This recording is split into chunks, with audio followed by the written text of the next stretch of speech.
So today I want to talk to you about why your food photos don't look professional. And I've got 8 pointers here that will help you see if this is things that you can correct in your own imagery. The first one is lighting. It's always lighting, lighting, lighting, lighting. And it doesn't matter. You will hear people say artificial lighting is better or natural light is better for food. It doesn't matter which you use as long as you light the food properly. So 3 of these images here are natural light and 3 of these images are artificial light. And if you can guess which they are immediately, that's great. But you might just be looking at these thinking, I'm not really sure which is which. And that is simply because we need to talk about what lighting does, not what we actually light with.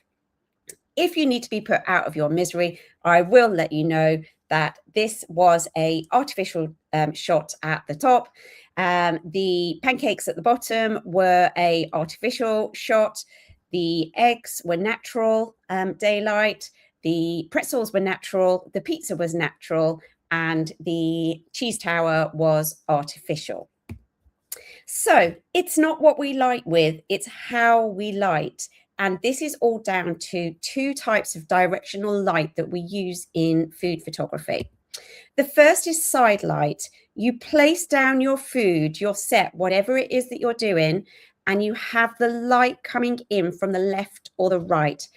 In the Western world, we tend to find it easier to have the light on the left because we read from left to right. It's just something we do, but it is not a bad thing to light from the right at all, as long as you are lighting from the side.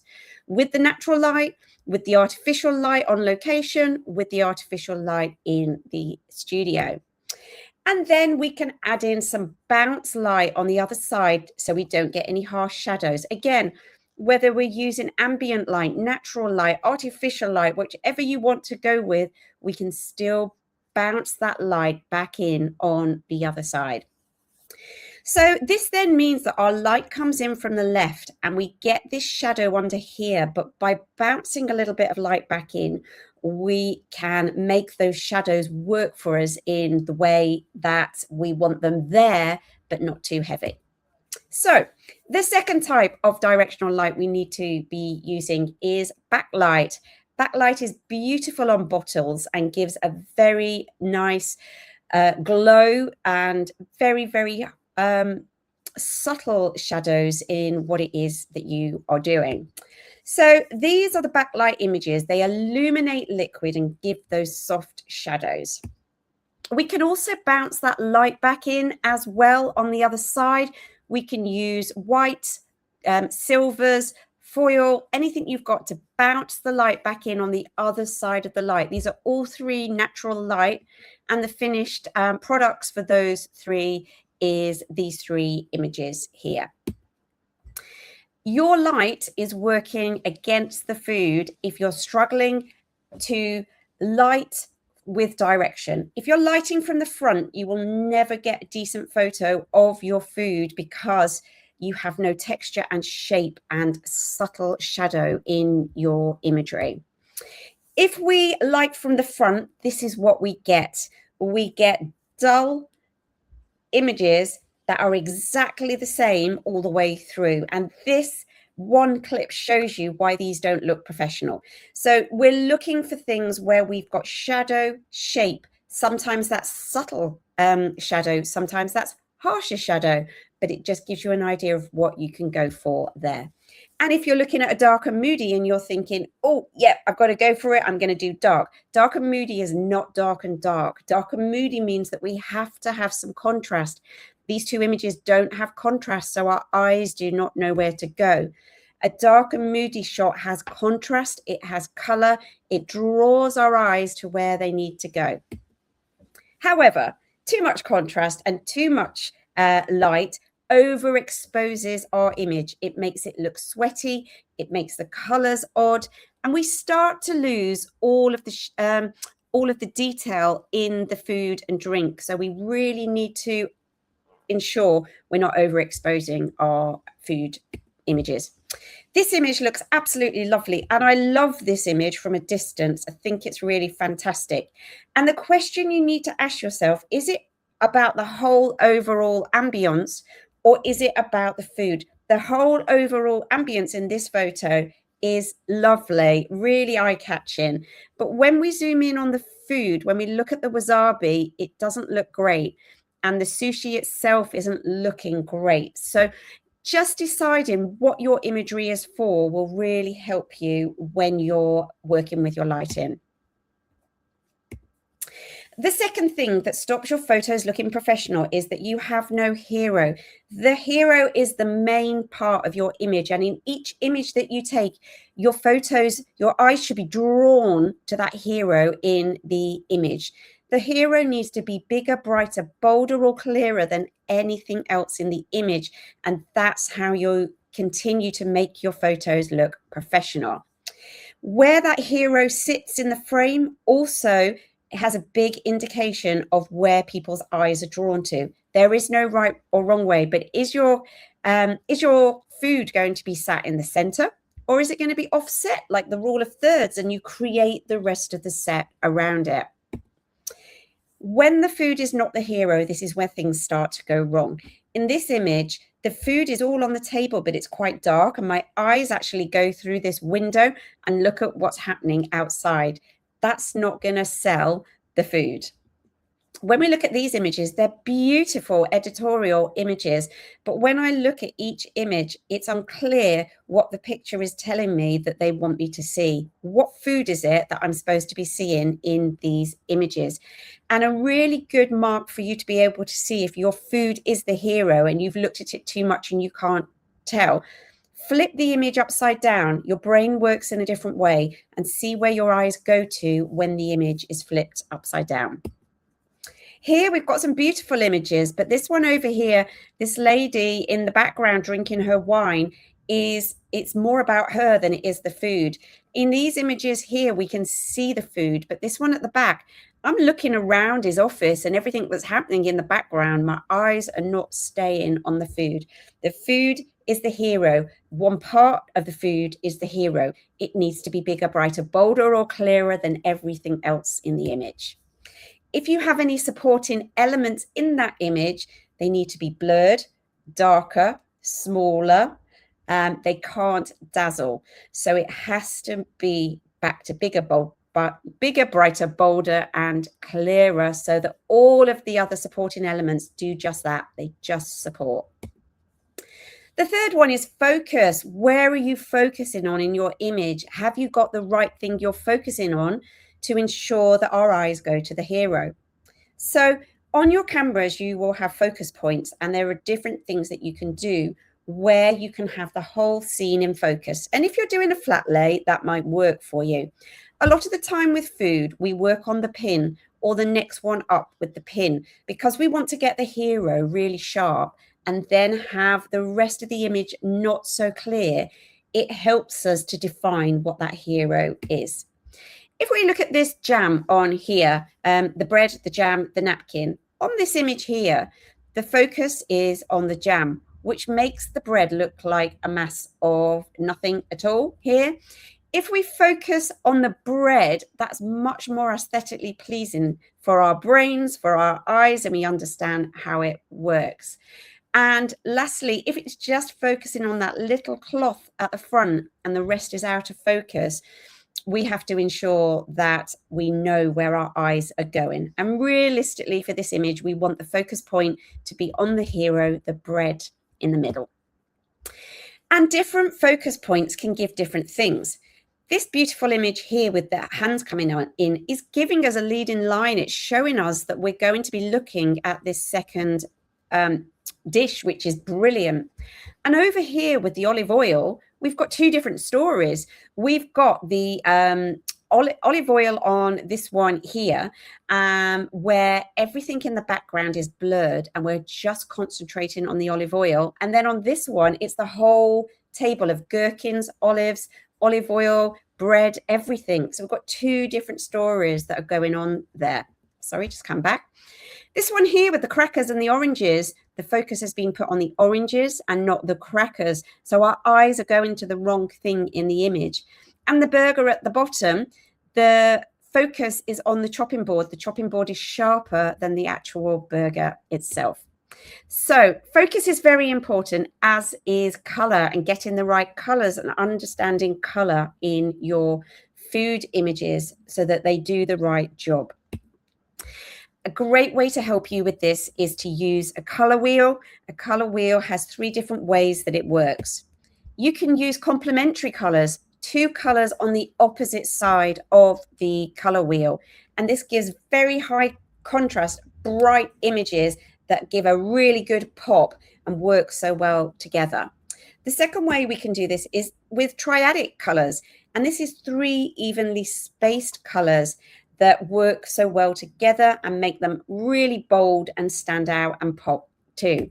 And lastly, we've got our analogous colors that are next to each other on the color wheel, and they're really harmonious and work with different shades of the color and give us a sense of calm with those beautiful colors working together. Also on color, it's not to do with the color wheel, it's to do with your white balance. If you warm your white balance up too much and go yellow, your food is going to start to look icky or congealed or really, really unprofessional.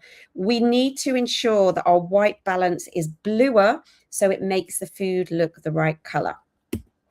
Number 5, on to food styling. We have to ensure that we are styling the food and not just lighting and composing the shot. It all has to look good as an image. With a burger especially, we need to get our little tweezers and pull every little bit forward or push the top of the bun back. We need to see everything that's happening in that burger. This is from one of my clients. These are the images that have been showing for their restaurant on the left. And so we photographed images on the right that was to show their food at the prices that they were charging for them. It really helps when you style things correctly that people see that there's more value in them. This client here, she does the most beautiful afternoon tea boxes and was photographing them in the boxes and didn't understand why she wasn't getting traction on her website to sell these. And she was saying, I'm giving so much value for what they want, but people don't want to see value in this way. They want to see themselves eating it and being there and thinking about the experience they're having with that afternoon tea. So we took everything out of the box and we made it feel more like an experience with the styling. With these waffles, we can photograph the waffles in the pack. We can take them out and we can put them on a plate, even a posh plate. But if we're not telling the story and making people feel like they need these in their life to be able to work like this, we're not going to sell them. We're not going to be able to raise our prices, and we're not going to give people the experience that they're looking for. Number 6, set styling. Are you styling your set with the correct props? Firstly, plates. Plates that I work with are predominantly side plates. These side plates work so much better than dinner plates. They fit into a shot much better, and they make the food look more abundant because you can pile it high and it looks great. With your plates, you want to be working with matte plates, not gloss plates. Gloss plates ping the light all over the place and are really shiny. So slate, so wooden boards, those that are matte plates, unearthed, unglossed is what we are looking for our food photography. We don't want the harsh pinging around of that light. With glasses, if you want your glasses to work for your food and drink photography, you need to understand the job of the glass. Is it a really thin glass that you can photograph through the glass and see everything that's happening? Or is it something with a pattern that's matte, that doesn't reflect the light so much, and you're looking over it at what it does? You have to decide what that glass's job is in terms of what angle you shoot it from and what you put into it. Also with cutlery, like plates, It needs to be matte, tarnished cutlery, wooden cutlery, glass cutlery, black cutlery, brushed silver cutlery, anything that doesn't ping the light around. And if you've got a big spoon like this and it's nicely bright and reflecting everything that's happening, I'm very likely to see you with your camera and your whole room in that reflection. Also, don't forget to add in the ingredients to be able to give more of a story of what's happening when you're styling. Put in the ingredients that has gone into the image, sell the story, add things in of props that make sense to what it is that you are doing, whether that's ingredients or an extra prop, all of that will make sense. Napkins and tablecloths are there to add volume, add height, add interest, and you will be layering up these textures in your food styling to get a really beautiful look when it comes to building the whole thing. This croissant on its own wouldn't look particularly great, but because we've got the tablecloth, the green napkin, a plate, another napkin, we've got 5 things there built up before we actually get to the croissant. And it's really aesthetically pleasing for our eyes. As long as the napkins don't overshadow the hero is bigger, bolder, brighter, clearer than anything else in the image, the napkins are really great to be able to dress your food and drink with. This image here has 20 props in it, but hopefully your eyes still go to the main hero, the cake in the middle. And having that many props in shouldn't make a difference if you are able to compose the shot and style the shot for maximum effect of the hero. Number 7, we're almost there. What is the commercial appeal of what it is that you are photographing? There are many different ways that food can be shown. So what is the commercial appeal of those images? The same food or drink can have a very different story or emotion. These 3 strawberry milkshakes were photographed with completely different surroundings, with completely different stories, so that we can sell 3 different commercial businesses.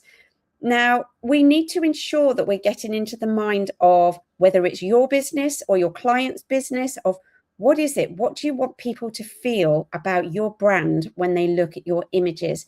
And that's where you start creating your imagery. If you don't know what the brand is about or what the brand stands for, you have to get to the bottom of this before you actually take the photos. And the last one, editorial. It's great to have that story and an emotion come through into something that might be in a magazine or on social media. We want to see people enjoying food. We want people delving into the food. We want to see them happy, enjoying themselves, and seeing the whole story and lifestyle of what's happening with their food. But be very careful when you're doing this, because hands and props in editorial can be really distracting if we don't keep our eye on it. Big hands grabbing things. We need to have ballet hands, simple hands.